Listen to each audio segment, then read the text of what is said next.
puede hacer su ingreso para su charla, por favor. Disculpe un poco la demora, pero el tema ha estado muy interesante. Hola, buenas tardes, ¿me escuchan? Hola, hola. Sí, hola. Hola, ¿se escucha? Le escuchamos. Sí, sí, sí. Sí. Perfecto. ¿Pueden verlo en modo presentación? ¿Se ve en modo presentación? Hola, ¿se ve en modo presentación?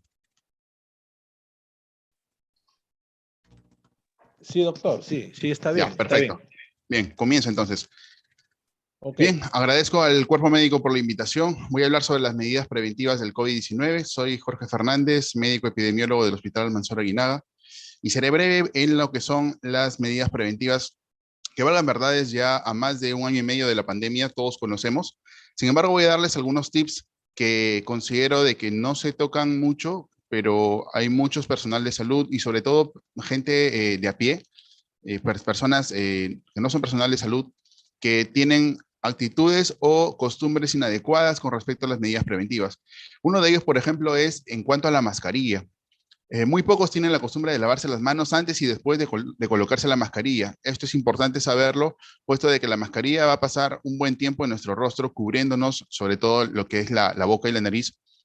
Y si lo hemos manipulado con las manos sucias, pues vamos a estar quizás a través de las fomites, poder estar inhalando partículas de gérmenes, no solamente de COVID, sino también de cualquier otro tipo de germen. Recordemos que la cara externa de la mascarilla, esa que da para el lado externo, lógicamente va a recibir todos los gérmenes, virus, bacterias, hongos, y está virtualmente contaminada. Por esa razón es que no debemos manipular la cara externa. Siempre estamos a veces cogiéndonosla porque ya sea que queremos ajustar la mascarilla o porque nos pica el rostro y la estamos manipulando. Eso no debería hacerse. En todo caso, si lo has hecho, pues tienes que lavarte las manos definitivamente, ¿no? Porque recuerden que está virtualmente contaminada. Manipular las mascarillas solamente tocando las ligas o sujetadores de la mascarilla. No podemos tocar la cara externa, vuelvo a repetir. Otro error que cometemos a veces es dejar la mascarilla al intemperie o, por ejemplo, si vamos a almorzar o a un restaurante o al comedor del hospital, dejamos la mascarilla al costado del plato o al costado del teclado donde estamos trabajando o en la mesa donde todos llegan a dejar sus cosas, lo cual es incorrecto, puesto de que recordemos que está virtualmente contaminada, no debe estar ni tocando superficies no contaminadas, ni tampoco exponiéndose a ensuciarse. Entonces deberíamos guardarla idealmente en un sobre de papel, no en una bolsa plástica, puesto de que esto genera más humedad y podría alterar la capa de protección de la mascarilla. Hay que evitar dejarla en superficies de uso común, como ya he mencionado. El respirador N95 tiene la particularidad de que la primera vez que lo vamos a usar, sí podemos coger la cara externa porque estamos recién usándolo por primera vez. Recordemos que las manos deben estar lavadas previamente. Hacemos una fijación en el rostro, ajustamos el fierrito nasal y luego colocamos la liga superior por encima de la oreja y la liga inferior por debajo de la oreja. No es adecuado hacer el cruce de liga superior con parte inferior de oreja y viceversa, porque todo tiene su porqué.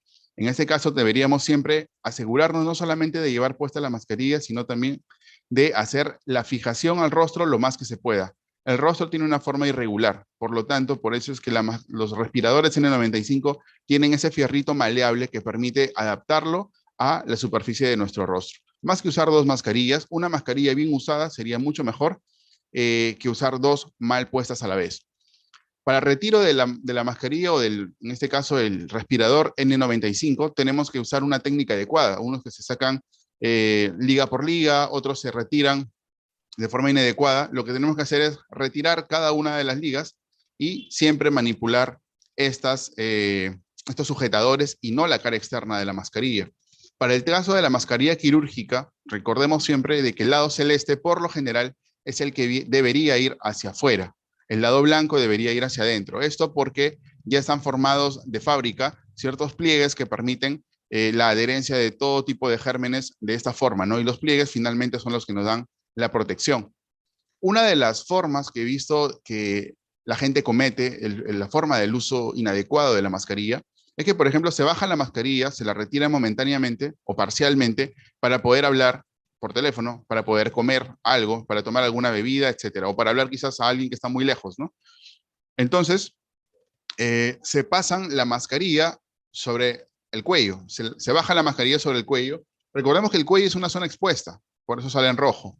Si le estamos pasando la mascarilla de una zona, digamos, que regularmente solemos cuidar, como la vía respiratoria, la nariz y la boca, y lo pasamos a una zona expuesta, luego la tenemos que regresar a la nariz y la boca. Por lo tanto, estamos compartiendo probablemente gérmenes de la zona expuesta a una zona no expuesta como la nariz y la boca. En este caso no tendría sentido el uso de la mascarilla.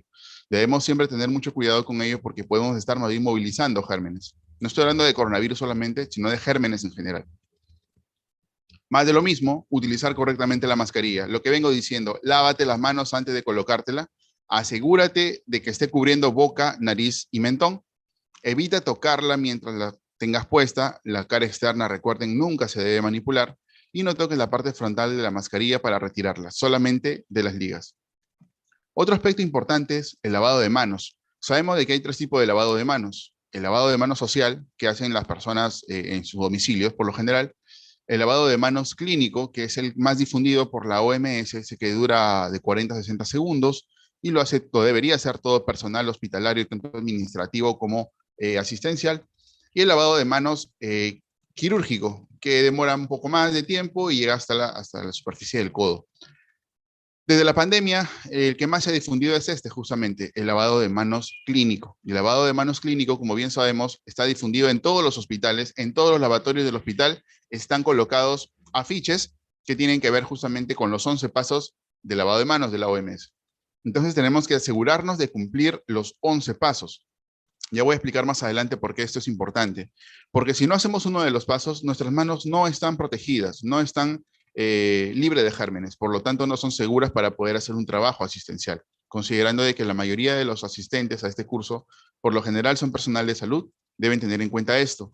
Recordemos que debemos frotar la superficie, las palmas de las manos entre sí, las zonas interdigitales, los nudillos de los dedos, el dedo pulgar es importante porque literalmente lo llevamos a todo lado. Con el dedo pulgar hacemos pinza, cogemos un lapicero, una cuchara, tecleamos en la computadora, mandamos mensaje de texto, revisamos el celular, etcétera. O sea, lo llevamos por todo lado. Entonces, le tenemos que dedicar un paso exclusivo haciendo movimientos rotatorios al dedo pulgar. Yo sé que ustedes lo han visto esto, sé que lo hemos visto hasta el cansancio en todos los lavatorios del hospital. Sin embargo, la pregunta es, ¿cuánto cumplimos de esto? La yema de los dedos es otro punto importante, que es una de las zonas menos friccionadas al momento de lavarse las manos. Y finalmente nos secamos con el papel toalla, y con el mismo papel toalla, aquí sí me detengo, esto es importantísimo, porque son la gran mayoría de errores que se cometen es al final. Puedes haber hecho todos los 11 pasos, sin embargo, si cometes un error aquí, no tiene sentido. Por ejemplo, que te laves las manos, tus manos están limpias, y con tu misma mano limpia cierras el caño. Eso es uno de los pasos o de los errores que más frecuentemente se realizan por el personal de salud. Con el mismo papel que nos hemos secado, papel toalla que nos hemos secado las manos, con ese mismo debemos cerrar el grifo. Yo sé que muchos lo saben, pero he visto de que no lo ponen en práctica. Con el alcohol gel es similar. Regularmente hacemos 2 pasadas con el alcohol gel, nos frotamos las manos en el aire y ya está. No, el uso del alcohol gel, al igual que el uso del jabón y agua, como lo vimos acá, los 11 pasos con jabón y agua, son los mismos pasos que tenemos que hacer de fricción, tanto con jabón y agua que con alcohol gel. Si no, nuestras manos no están protegidas. Tenemos que seguir haciendo movimientos de fricción entre las palmas, entre las zonas interdigitales, la yema de los dedos, los nudillos, el pulgar. Claro, en este caso no va a haber que cerrar el caño porque estamos usando alcohol gel, pero la temática es la misma y la intención es friccionarse las zonas que probablemente estén contaminadas. Recordamos que el uso de productos a base de alcohol etílico en gel o en solución no reemplaza el lavado de manos con agua y jabón. ¿Por qué? Porque el lavado de manos con agua y jabón es mucho mejor porque tiene un sistema de arrastre de gérmenes. El agua cuando te cae de lleno y justamente llevándolo al coronavirus, justamente es la espuma lo que hace que la proteína spike, que es la que se adhiere justamente a la vía respiratoria, sea descompuesta, eliminada. Y las zonas menos lavadas, según un estudio en el año 1978, en el personal de salud, las zonas menos lavadas por el personal de salud, miren, en ese tiempo, son el dedo pulgar, la yema de los dedos y las zonas interdigitales. Y eso pasa en la vida real. Actualmente seguimos cometiendo, lamentablemente, los mismos errores. En el país se hizo un estudio hisopando las manos de los trabajadores de un hospital de nuestro país, en el cual pudimos ver que le hicieron dos mediciones, una antes y otra después del lavado de manos. O sea, les pidieron, a ver, listo, te voy a visitar, hisoparon las manos de los trabajadores con el bioluminómetro, no para ver cultivo de gérmenes, para ver qué germen sale, no, sino hisoparon para ver qué grado de contaminación tenían sus manos en general. Les pidieron que se laven las manos como regularmente saben hacerlo y nuevamente hisoparon post lavado de manos. O sea, eso es para ver qué tan contaminadas están sus manos, tanto antes como después de lavarse. Lo ideal es que la gente tenga las manos más limpias en el post lavado porque obviamente se han terminado de lavar. Sin embargo, en el post lavado de manos se pudo observar de que todavía había personas con la piel sucia y con la piel contaminada incluso después del lavado de manos. Generalmente, las personas que tuvieron una puntuación inadecuada post lavado de manos, o sea, los que seguían con las manos sucias después de habérselas lavado, fueron aquellas personas que no cumplieron con el correcto lavado de manos por la OMS, que se saltearon pasos o que no cumplieron adecuadamente con ello. Por ejemplo, aparentemente vemos una foto normal, todo está bien. A la izquierda vemos que se están enjuagando, se están haciendo los movimientos. Y a la derecha, miren, está cerrando el caño con la mano después de habérsela lavado. Pudiste haber hecho los 11 pasos bien, pero en el último paso fallaste. Y justamente es uno de los más importantes, ¿no? Donde no debemos fallar porque tu mano se queda sucia, ¿sí? Recordemos que para lavarte las manos también debes quitarte todo tipo de alhajas, joyas, relojes y sortijas para exponer la superficie de tu mano en su totalidad al agua y el jabón. El tema de la vacunación es una de las actividades preventivas más importantes que están tomando fuerza en la actualidad. No voy a profundizar mucho sobre ello porque creo que hay un acápite que van a mencionarlo. Sin embargo, voy a dar generalidades. Miren por ejemplo. 90% de pacientes de la UCI no están vacunados, según la Sociedad Peruana de Medicina Intensiva. Ha salido hace un par de días.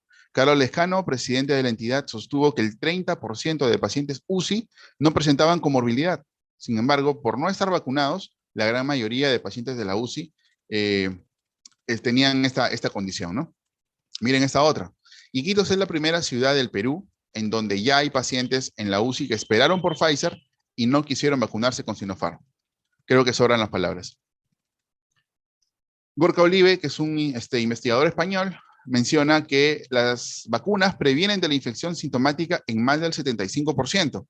Y aquí me detengo un rato porque he leído testimonios de personas que han sido vacunados con Sinopharm, en los cuales, claro, obviamente con sus dos dosis, ellos no han hecho la enfermedad tan florida como si pasaba en la primera ola o en la segunda ola. O sea, no había mucha sintomatología importante, por un lado. Por otro lado, la carga viral que tuvieron al parecer no fue mucha porque no contagiaron a la gente de su entorno, no habían contagiado a sus padres o a sus familiares directos, lo cual habla que puede tener un impacto directo positivo, obviamente, la vacunación sobre la enfermedad. Previenen la hospitalización y muerte en más del 90%. Reducen la transmisión en al menos un 50%, es lo que les estaba diciendo, y mejoran la sintomatología de los que sufren COVID larga. Y acá podemos ver claramente el impacto que ha tenido la vacunación, específicamente Sinopharm, contra el personal de salud, en el personal de salud de primera línea. En este caso, los médicos que han podido, el colegio médico, hacer una pequeña publicación al respecto. Podemos ver los casos infectados en el lado morado izquierdo, 2020, y los casos infectados en el 2021. O sea, ha habido una disminución bastante significativa. De igual manera también han habido médicos que han fallecido, pero recordemos que entre los fallecidos había médicos que no se habían vacunado. Entonces, ya que estamos hablando de prevención, justamente, en salud había presentado una propuesta, una respuesta institucional ante una tercera ola posible, ¿no? Porque ahora lo que se nos viene es una tercera ola. Siempre digo de que eso depende, la intensidad de la tercera ola que pueda darse, depende mucho de las actitudes y del comportamiento de la población. Entonces, los objetivos específicos son prevenir y controlar la transmisión comunitaria del COVID, detectar oportunamente los casos para hacer un cerco epidemiológico adecuado, mejorar la cobertura de vacunación, fortalecer la capacidad de respuesta para la atención a los pacientes, fortalecer el sistema de gestión y la seguridad y salud en el trabajo, y fortalecer la prevención y control de enfermedades no transmisibles en población vulnerable. Por ejemplo, En su momento, antes de la segunda, o cuando estaba empezando la segunda ola, recuerdo que en nuestra oficina de inteligencia sanitaria sacábamos comunicados o a veces también mandamos avisos por el perífono del hospital para poder hacerles recordar al personal las medidas que deben tener en cuenta para evitar, por ejemplo, la transmisión en el COVID en el trabajo, ¿no? Nuestro personal de enfermería también se está yendo justamente a los puntos importantes que reciben gran cantidad de pacientes asegurados, sus familiares o visitantes al hospital, que justamente son ellos, la población que probablemente después va a llegar al hospital porque tiene la sintomatología. Entonces, a esa población que ahora está sana debemos apuntar para prevenir y controlar la transmisión comunitaria de la enfermedad. Les enseñamos a cómo lavarse las manos, hacemos sesiones demostrativas con alcohol gel para que las personas puedan hacer los mismos pasos en su domicilio y hacer un ente diseminador del conocimiento. De igual manera, en otras áreas, como por ejemplo la UCI, al personal que está esperando información, aprovechamos para darles justamente ese tipo de conocimiento, porque repito, mucha gente cree que se sabe lavar las manos, sin embargo, no es tanto así cuando lo vemos en la práctica. Ya hemos visto algunas fotos de personal de salud incluso. Imaginen cómo podría estar las personas que no son personal de salud y que no tienen el afiche de la OMS en su casa, ¿no? Por ejemplo, aquí, nuestro biólogo, sí, o sea, los biólogos generalmente toman muestras, pero nos sentimos en la responsabilidad moral de poder aportar a la comunidad justamente eh, nuevas medidas o de repente corregir las medidas que ellos tienen. Por ejemplo, pueden ver esto pasado, si no me equivoco, en Chepén, creo que ha sido. Así, miren estos dos señores en un parque, ¿no? Conversando y él aprovechando para poder comunicarles justamente las medidas que se deben tomar adecuadamente. Y sin embargo, los dos señores casualmente están con la mascarilla mal puesta. Están con la nariz descubierta. Solamente les cubre la boca a ambos. Entonces, justamente, de casualidad, les ha caído muy bien la presencia de nuestro personal para poder darles el conocimiento de lo que deberían hacer en estos casos. De igual manera, nuestros médicos aprovechan las visitas que tienen a los familiares, a los pacientes que llaman al call center por un tema de que quieren atención médica por sospecha de COVID, porque manejamos nosotros las brigadas que van a domicilio, y aprovechan de todas maneras para la familia brindarle educación al respecto, ¿no? Nuestros psicólogos también hacen un ente importante de conocimiento, puesto de que ellos informan y brindan las bondades de la vacunación, en este caso, ¿no? Y todos aportamos para que el sistema, sobre todo las personas, puedan quitarse ciertas actitudes que no son tan buenas. Por ejemplo, últimamente estoy viendo que en las redes sociales están transmitiendo información de unos videos, no sé si les ha podido llegar a ustedes, algunos videos que están aduciendo de que las vacunas aportan electromagnetismo en el hombro o en el brazo de la persona, ¿no? De la persona que ha sido vacunada, lo cual pues carece de fundamento científico y eso justamente es lo que hace que las personas no quieran vacunarse. Entonces, esa desinformación es lo que justamente debemos tratar de combatir todos en algún momento, como personal de salud. Igual manera, nuestro biólogo está brindando la información y lo que están anotando las señoras casualmente es justamente el número de nuestro call center, para que cuando ellos puedan tener algún tipo de sintomatología, sospecha o saben que alguien tiene algún tipo de síntomas compatibles con COVID, pueden llamarnos para qué cosa, para detectar oportunamente los casos de COVID y evitar de que más personas, por ejemplo, vayan a visitar a este sospechoso por COVID, para que la persona se aísle, para que la persona use adecuadamente su mascarilla, no vaya a trabajar y que de alguna manera tenga los cuidados para poder evitar el contagio, sabiendo de que la variante Delta es mucho más contagiosa que la cepa original de Wuhan. Aquí estamos en la Municipalidad de Ferreñafe brindando justamente todos estos conocimientos que asumimos que la gente los conoce, pero nunca está de más aportar con nuestro granito de arena, ¿no? Nuestros médicos siguen yendo a evaluar a los pacientes sospechosos por COVID y brindan información tanto de tipo médico como de salud pública también. Nuestro personal apoya a la vacunatón, en este caso, al vacunacar, quiero decir, al vacunacar justamente que se da en las universidades de nuestra región y podemos también hacer atenciones médicas, detectar casos oportunos y brindar información a quien lo merece. En este caso, por ejemplo, podemos ver una imagen de nuestras brigadas que llegan a lugares justamente un poco alejados del centro de las ciudades, de las urbes. En este caso, nosotros no hacemos distinción de lo que es el paciente asegurado y no asegurado. Independientemente de esta condición, se le brinda una atención adecuada. Y cuando no tenemos pacientes, a veces tenemos que tener contacto con las instituciones para poder hacer alianzas estratégicas y que ellos también sean un ente de diseminación de conocimiento, ¿no? Y a veces llegamos a lugares bastante alejados. Mejorar la cobertura de vacunación. Si bien es cierto, en el país estamos avanzando bastante bien, a pasos importantes. Sin embargo, recordemos que la población todavía no llegamos ni al 30 o ni al 25% de vacunados. Entonces, eso es un aspecto importante para poder hacerle frente a la tercera ola, porque ya hemos mencionado en otra presentación anterior que el que tiene todo el blanco para poder hacer la enfermedad en este caso, en esta tercera ola, ya no son tanto los adultos mayores, sino también son los adultos jóvenes que forman parte de la población económicamente activa, que salen a trabajar o que por un lado negativo salen incluso a fiestas y reuniones, no están vacunados. Entonces, son los que en teoría podrían llevar la peor parte. Sin embargo, tenemos que avanzar mucho más con la vacunación, ¿no? Por ejemplo, en Estados Unidos, tienen algunas campañas de premiación, ¿no? Con algunos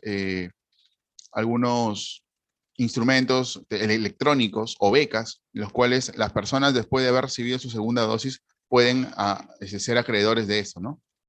En el país también he visto de que hay algunas empresas que están presentando ese tipo de sorteos, sobre todo las empresas de comida, ¿no? Fortalecer la capacidad de respuesta para la atención a pacientes. Él había leído en una entrevista que le habían hecho al ex ministro de Salud, al doctor Ugarte.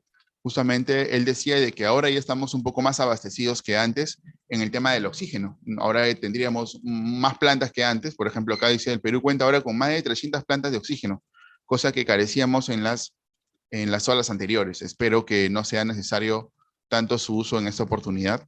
Y por nuestra parte, en el hospital, en la red Lambayeque de Salud, están haciendo las refacciones del hospital Nailam para que sea un punto más de atención a los pacientes y poder hacerle frente a la enfermedad.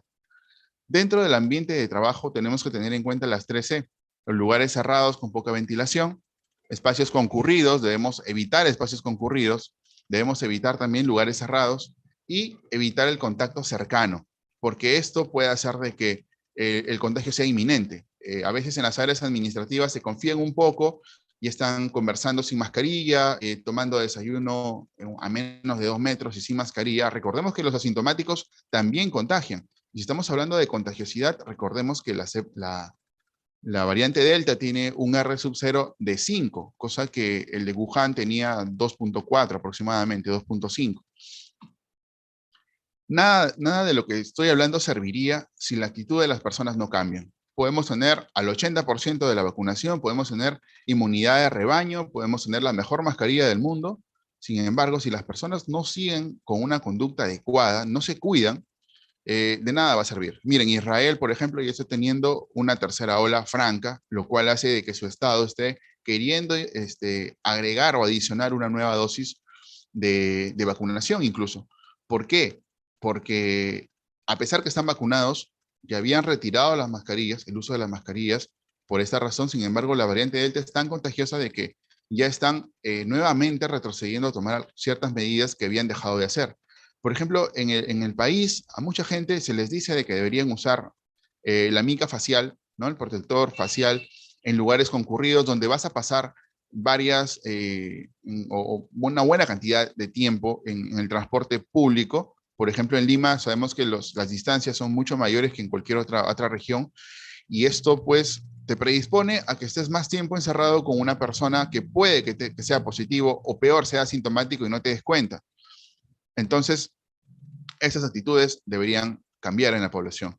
No debemos manipularnos la cara externa de la mascarilla y hacer siempre de que se cubra la nariz y la boca, no como en estos ejemplos. Por ejemplo, miren este riesgo en el mercado. A la derecha el vendedor y el que distribuye están con la mascarilla mal puesta. Debemos siempre recordar usar mascarilla que cubra nariz, boca y mentón. Finalmente, esto de la protección del COVID es una suma de factores en los cuales están involucrados el adecuado lavado de manos. No dice lavado de manos, dice adecuado lavado de manos, lavarnos las manos bien, el uso adecuado de protector facial, la higiene respiratoria, tosiendo o estornudando con la flexura del codo, por ejemplo, uso adecuado de mascarilla, distanciamiento social y las 2 dosis de vacuna. No una sola dosis de vacuna, sino 2 dosis de vacuna para estar totalmente protegidos. Y finalmente, recuerden que la mejor vacuna es la primera que esté disponible en tu brazo o la primera que te coloquen. Todas forman anticuerpos y se han hecho para un fin determinado. No sé si tuvieran alguna pregunta o comentario.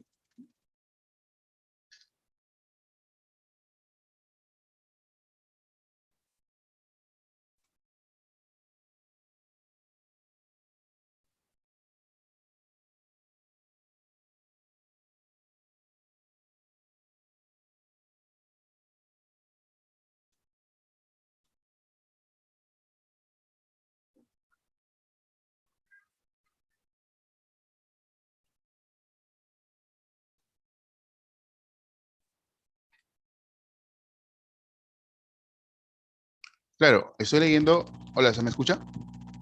Hola, hola. Bien, estoy leyendo un comentario que han hecho, pero Israel tiene la población más vacunada, ¿cierto? Está dentro de los 7 países más vacunados del mundo y está en tercera ola. Y el 705, no sé, 70% debe ser, de sus hospitalizados son vacunados con 2 dosis. ¿Qué opinión le merece? Es que, claro, vuelvo a repetir, el uso de las 2 dosis de vacuna no te exime de que te contagies. ¿Ya? Eso debe quedar clarísimo, porque pensamos erróneamente de que tras una segunda dosis de la vacuna que sea, no te va a pasar nada con el COVID. Falso. Eso es lo que le ha pasado a Israel. Han relajado sus medidas porque, lógico, ellos dicen, tenemos las 2 dosis de vacuna, tenemos al 80-90% de la población vacunada, perfecto, retirémonos la mascarilla, volvamos a los estadios y a los conciertos. Sin embargo, se han chocado con una variante que es más contagiosa. Vuelvo a repetir, la vacuna no te exime que te contagies. Te puedes contagiar, te puedes incluso hasta hospitalizar.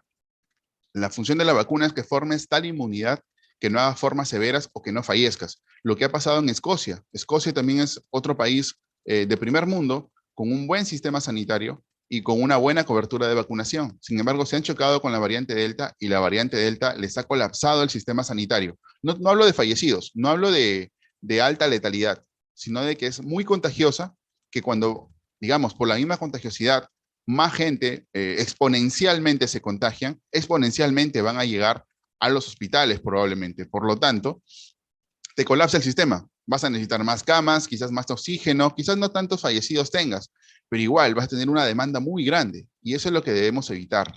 Alguna vez leí en la BBC, por ejemplo, que, a ver, la vacunación debe ir conforme a la par, en paralelo con qué? Con protegerte. Porque mucha gente dice, perfecto, ya tengo mis 2 dosis, me relajo. O imagínate que una persona se haya puesto la primera dosis solamente y por casualidad y por mala suerte se contagia o tiene exposición al virus. Ese virus, ¿ya? Que, digamos, que se expone la persona todavía tiene una poca cantidad de anticuerpos porque ha recibido solo una dosis, o sea, está parcialmente coberturado. Entonces, hay una pelea entre el virus y entre tu poca inmunidad que recién estás empezando a afianzar porque tienes solo una dosis, ¿ya? Entonces, tus pocos anticuerpos van a pelear con una cantidad importante del virus. Entonces, el virus frente al anticuerpo, ¿qué hace? Va a empezar a encontrar formas diversas de hacerte daño. Ahí es donde se forman las mutaciones. Entonces, no debemos bajar la guardia con el uso de mascarilla, porque justamente cuando el virus encuentra nuevos mecanismos de poder hacerte daño, es que cuando empiezan a mutar. Por ejemplo, la variante Delta ya tiene una variante Delta Plus en la India. Y en Israel también ya se han reportado casos de variantes Delta Plus. O sea, no se sabe todavía a ciencia cierta qué tan letal, qué tan contagiosa es. Puede ser más de lo mismo con Delta, no lo sabemos, pero ya hay variaciones incluso de esto. Justamente ¿por qué? Porque debemos ir a la par. Vacunación, uso de mascarilla. Eso no debe relajarse nunca, porque no sabemos cuánto tiempo más va a estar el virus con nosotros. Ya tenemos 1 año y medio casi y ya miren, tenemos variante de Wuhan, bueno, la de Wuhan, que es la original, tenemos sudafricana, tenemos americana, tenemos andina, tenemos delta, tenemos británica. Entonces, todo eso debemos tener en cuenta y debemos tener la conciencia necesaria para poder mantener protegiéndonos siempre.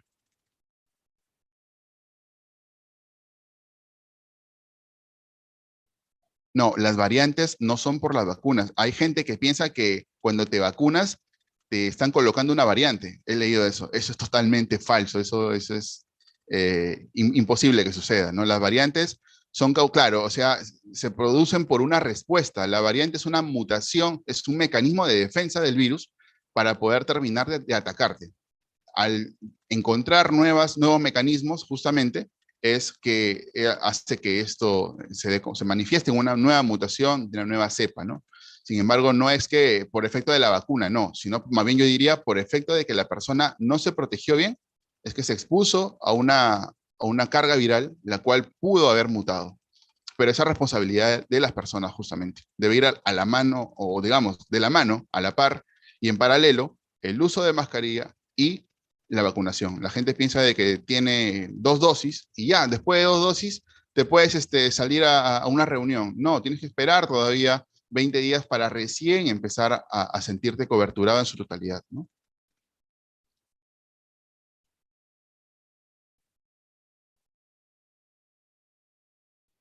¿Alguna otra pregunta de los participantes? Doctores Fernández, una pregunta. Sí.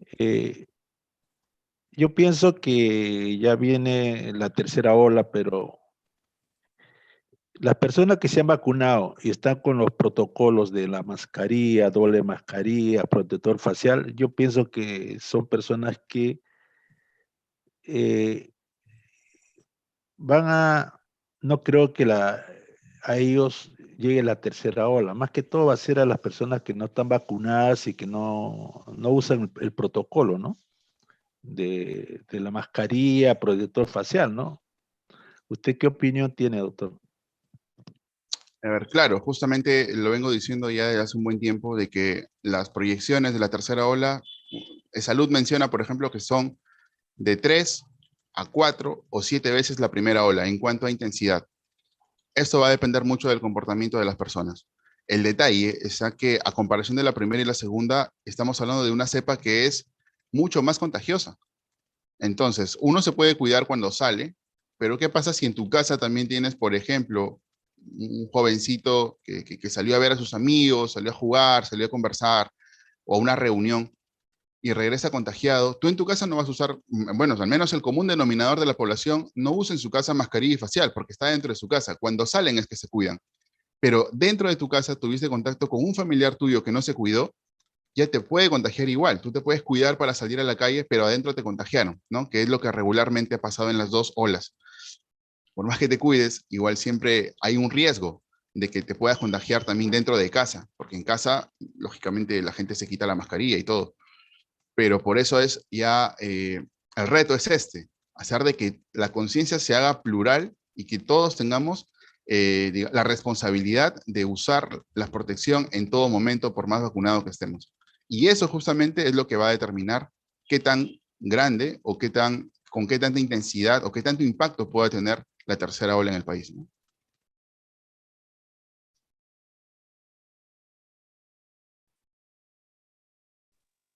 ¿Alguna otra pregunta de los participantes?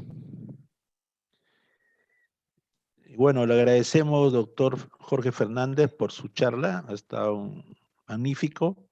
En nombre del Cuerpo Médico del Hospital Nacional Almanzora Aguinaga, se le agradece. Y en otro momento, bueno, le haremos la invitación en otro Listo, tema que vamos a programar al doctor listo, muchas Fernández. gracias. Gracias, muy amables. Hasta luego. Hasta luego. Seguidamente vamos a tener un pequeño receso, aunque a las 2:30, por favor, nuevamente nos ponemos en contacto, porque viene la charla de vacunas, ¿no? La conferencia es el doctor Jorge Estanislao González Mendoza. Entonces, nuevamente nos ponemos en contacto a las 2:30 de la tarde, hora exacta, por favor.